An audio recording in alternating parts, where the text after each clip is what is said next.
वाटे पाहिले, नावना त्याला काय नवे, वेगळे मांडले सोहळे तुझसाठी. हो हो मिळावे तुझे तुला आसही ओठी, कोणी कुठे बांधल्या रेशीम गाठी, जुळून येते रेशीम गाठी, आपुल्या रेशीम गाठी, जुळून येते रेशीम गाठी, रेशीम गाठी. हाय. हा बोल दादा. ओकेस ना? हो, मला काय झालंय? तू माझ्यासमोर आ म्हणतोयस? अरे उडणाऱ्याची पिसं मोजतो मी, माहितीये ना? नाही म्हणजे थोडं टेन्शन होतं रे, पण ठीक आहे, मी माझ्याकडनं बोललोय. आता मी कूल आहे. रिअली?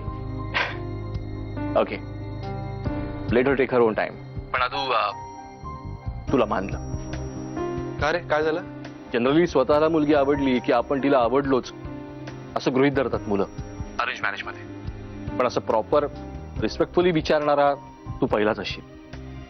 आय डोंट नो, पण कमावून यार अमित दादा, लहानपणापासून आपण आपल्या घरामध्ये जसं वाढलोय, जे शिकलोय तसंच वागणार ना. तो credit goes to our dear पिताश्री. तुझ्या नानाची टांग. चल ठेवतो. चल बाय.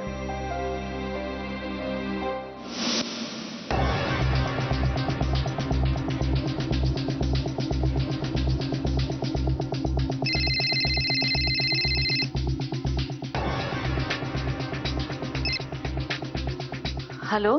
बघा रिंगाणा घरी यायला निघाले आहेत. तुम्ही लवकर घरी पोचा, नाहीतर मधल्यामध्ये कुठेतरी गायब होतील. नाही हो, असं काही नाही करणार ती. अहो परवाचा प्रसंग झाल्यापासून पुरती हबकली आहे ती पण. हेच तुम्ही त्यांच्यावर विश्वास ठेवा, मी तुमच्यावर. बाबाजींच्या कृपेमुळे वेळेत कळलं, नाहीतर पळून गेल्यावरच कळलं असतं आपल्याला. ओ नका हो असं काहीतरी बोलू. तुम्ही आता बोलत बसू नका, घरी लवकर पोचा.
कुठे ठेवलाय बाबांनी मोबाईल?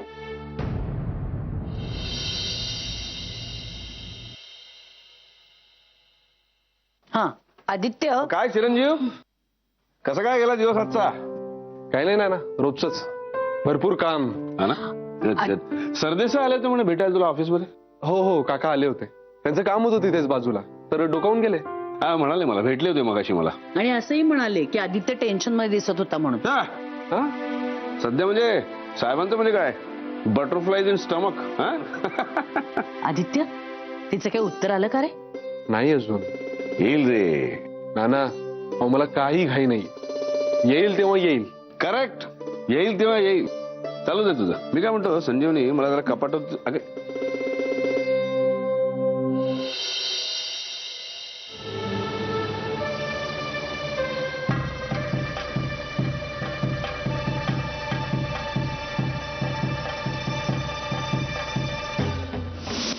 प्लीज तुम्ही राग मानून घेऊ नका, पण हे लग्न मी नाही करू शकत. नाही म्हणजे तुमच्याविषयी काही नाही, पण मी ऑलरेडी इन्व्हॉल्ड आहे. मी माझा जोडीदार निवडलाय.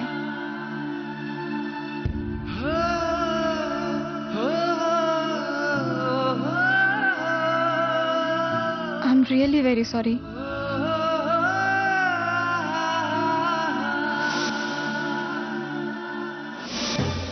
देसाई काय म्हणाले पण? हिने आदित्यला नकार दिलाय. काय? तुम्हाला एवढं समजावून सांगितलं, एवढं बचावलं, तरी तुम्ही ऐकलं नाही. बस आता बाहेर जाणं बंद. चला तिकडे, चला तिकडे, चला.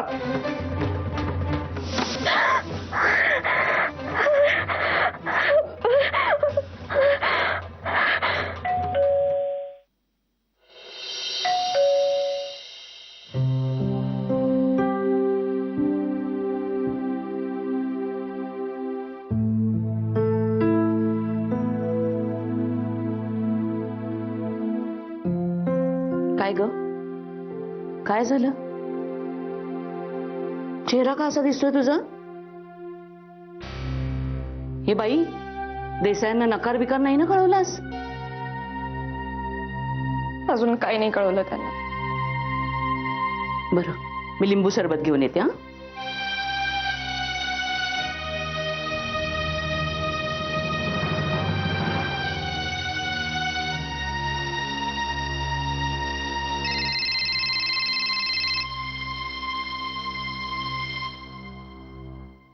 हा बोल ताई. काय गो, बरी आहे ना मेघना?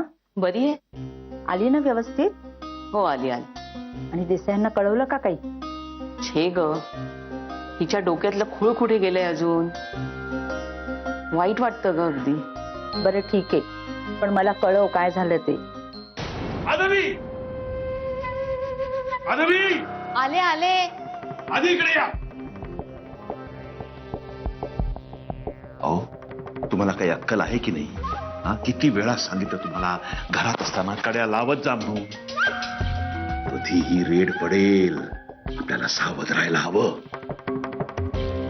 म्हणा नुसतं हो हो करा, ऐकू मात्र काही नका. निघाला आल्या का? आलीये. जा ना, बोलवा त्यांना आणि पाणी घेऊन यायचं ना. हो.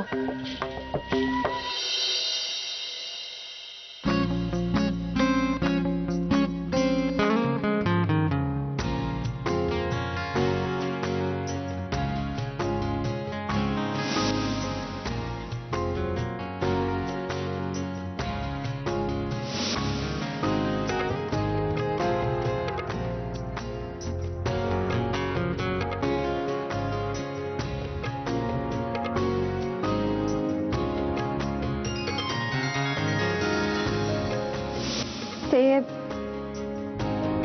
माझ्या आग्रहाखातर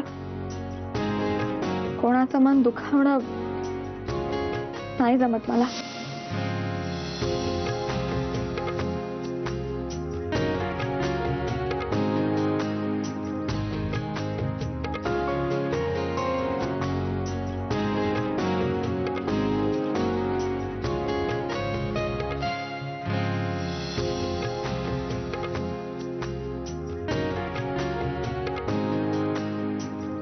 चला साक्षी, हळद घातलेलं दूध आहे, पटकन पिऊन टाक. घसा दुखतोय ना?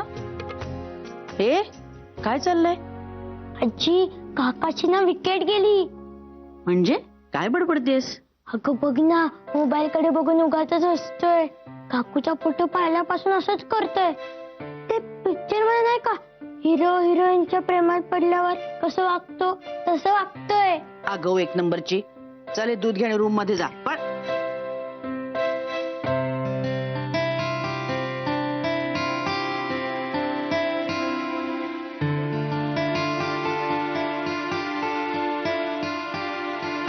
आदित्य, तिचा काही फोन आला का रे? नाही अजून. इतका का वेळ घेते तू उत्तर द्यायला? माझ्या गतीला आणखी वेळ हवा असेल विचार करायला. अरे मान्य आहे ना, दिला ना तर तिला इतका वेळ. आणि विचार विचार म्हणजे असं काय विचार करते ती एवढा? जीव टांगणीला लागून राहिला इथे. एकदा काय ते उत्तर देऊन मोकळं व्हावं ना, हो की नाही? आणि अरे आदित्य, ज्या अर्थी तिचा अजूनही फोन आलेला नाही ना, त्या अर्थी माई मी बाहेर चाललोय, यायला उशीर होईल. अरे तू माझं म्हणणं तरी आदित्य.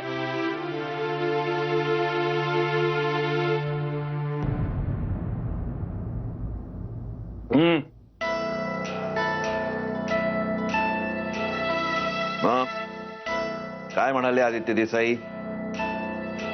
अरे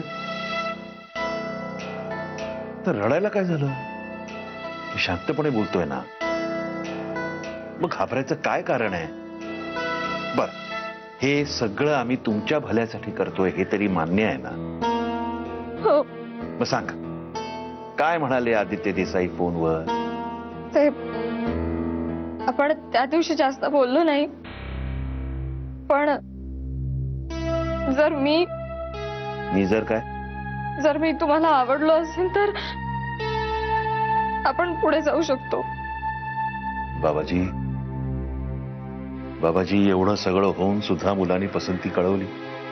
मग तुम्ही काय म्हणाला? जे बोललात ते सांगा. हं?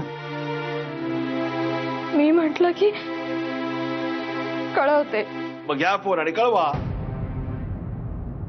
बाबा, आणि काय मुहूर्त काढायचा का? हा, हे बघा, एवढं सगळं होऊन सुद्धा त्यांची पसंती आली आहे ना. अहो मग हा बाबाजींचा संकेत आहे. करा फोन करा. फोन करा. आई. आता आई काय, मी बोलतोय ना तुमच्याशी. काय प्रॉब्लेम काय आहे? बाबा, मला बोलायचं आहे. त्या दळभद्र्याबद्दल बोलायचं ना? काही गरज नाहीये. काही गरज नाहीये. करा फोन. अहो मी काय म्हणते, एवढ्या रात्री फोन लावण्यापेक्षा उद्या सकाळी तुमची पूजा आटपली की फोन करूया ना? चालेल?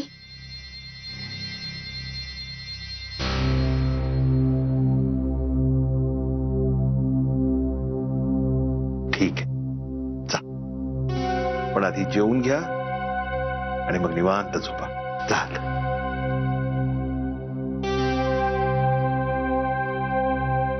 तुम्ही जा ना स्वयंपाकाला. हा, हो. जा. बाबाजी, लक्ष असू द्या बाबाजी. हे बघ मेघना, आता ते शक्य नाहीये. म्हणजे जर हे तुम्हाला आधी सांगितलं असतंस ना तर काहीतरी करता आलं असतं. म्हणजे बाबांची आणि त्याची भेट घडवून आणता आली असती. पण आता बाबांनी डायरेक्ट तुझं आणि त्याचं फोनवरचं बोलणं ऐकलंय, तेव्हा आता शक्य नाही. म्हणून काय झालं आई? आता सांगितलंच ना मी तुम्हाला. निदान त्या देसाईंना कॉन्टॅक्ट करण्याआधी सांगितलंच ना. मी काय म्हणते आई, तू एकदा माझ्या आदित्याशी बोल तरी. मी ऐकलं ना तर माझा जीव घेतील. सारखं काय ग असं घाबरत जगायचं? हा माझ्या आयुष्याचा प्रश्न आहे आई. आणि मी तुला सांगून ठेवते हा, मी माझ्या आदित्याशिवाय दुसरा कोणाचा विचार सुद्धा करू शकत नाही. हे बघ, आता गप्प बस. आपण रात्री काय ते बोलू. कळलं? जा तू.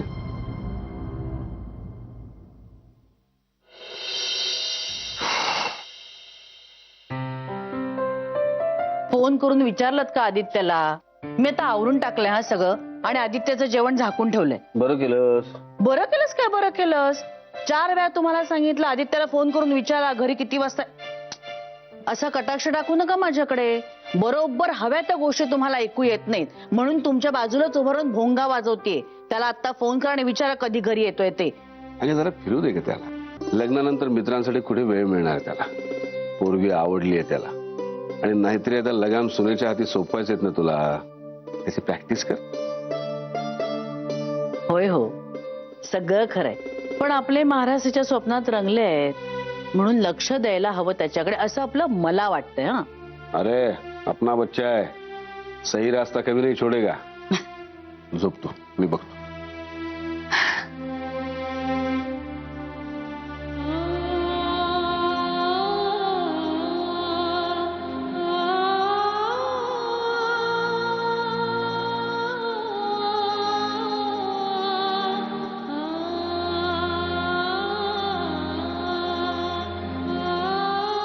मेघना, बाबांबद्दल अशी अढी मनात ठेवू नकोस ग.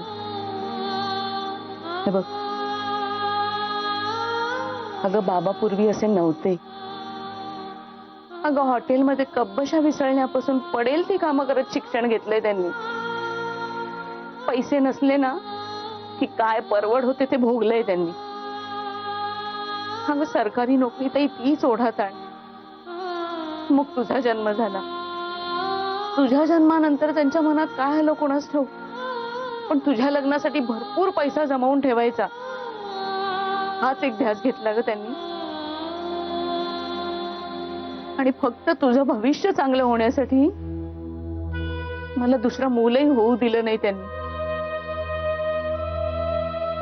शेवटी मनाचा हिया करून त्यांनी टेबला खालून पैसे घेतलेच आणि मला सुद्धा घ्यायला भाग पाडलं. सुरुवातीला थोडा त्रास झाला, मग मन निर्ढावलं. आई मला नको सांगू हे सगळं. मला नाही ऐकायचं प्लीज. सगळं भयंकर आहे ग. तरीही सत्य आहे ते. आणि हे सगळं तुझ्यासाठी केलंय. नकोय मला. आता त्यांना एकच भीती वाटते, कधीही घरावर धाड पडेल याची. आणि बाबाजींशिवाय कुणावरही त्यांचा विश्वास राहिलेला नाहीये. मेघना प्लीज ऐक माझं. आदित्य देसाईशीच लग्न कर. तो एकच मार्ग आहे तुझ्या सुटकेचा.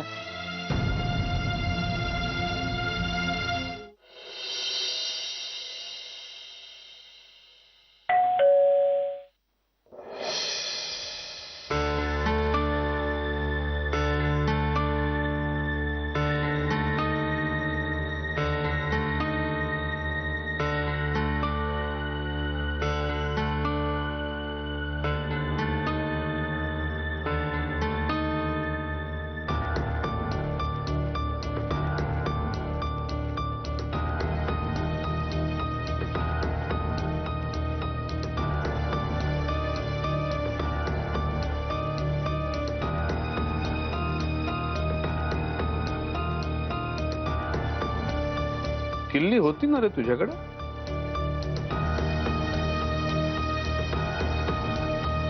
ओ सॉरी.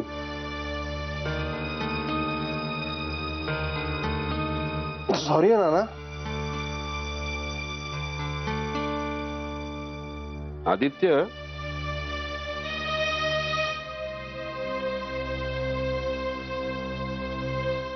न सुटणाऱ्या उत्तराची किल्ली खरं तर आपल्याकडेच असते.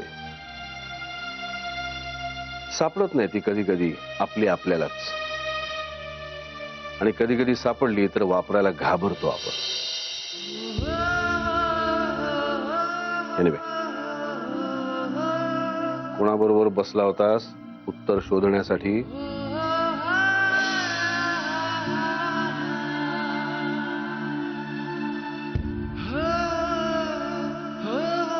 निखिल, प्रशांत. अहो आदित्य झाला ना आपला. जेवण गरम करायला घेऊ का? अगं नको नको, मी आहे ना.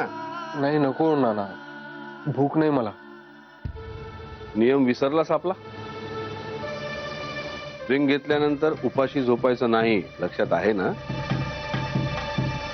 आणि मी तुझा बाप आहे, लक्षात आहे ना?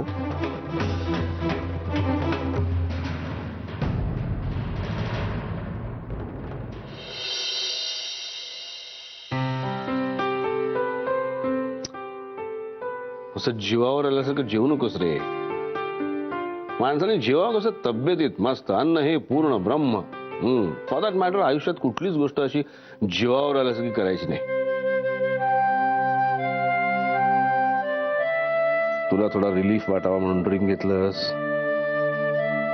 त्या बाबतीत तू स्वतःभोवती एक सीमारेषा आखून घेतलीस, ती तू क्रॉस केलेली नाहीयेस. मग गिल्टी होऊन मान कशाला खाली घालतोस? हे बाबड्या, किती दिवसांनी बबड्या म्हणालात? अरे हो, खरंच की. ठरवून नाही म्हणत रे मी, आपोआप कधी कधी येतं तोंडातून.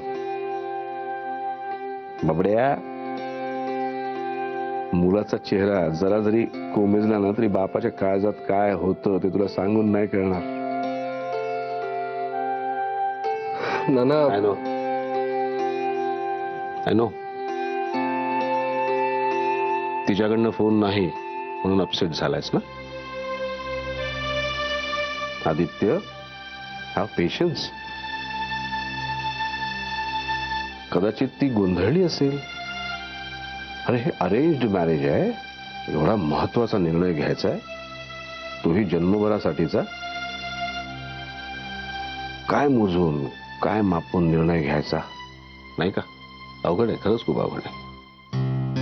नाव, गाव, घराणं, रंग, रूप, घरचे, तिच्या, तुझ्या, शिवाय मन. अवघड आहे, खरंच खूप अवघड आहे. पण आदित्य, तुला सांगू, हा निर्णय तुलाच एका विशिष्ट क्षणी घ्यावा लागणार आहे. अचानक येतो तो क्षण आणि आपल्या मनातला, अगदी आतला अस्खलित निरोप आपल्याला देऊन जातो. ती निरोपाची पुरचुंडी लाख मोलाची असते. तो क्षण चुकवायचा नाही, तो निरोप विसरायचा नाही. डोंट यू वरी, सापडेल तुला तो क्षण आणि तो निरोपही.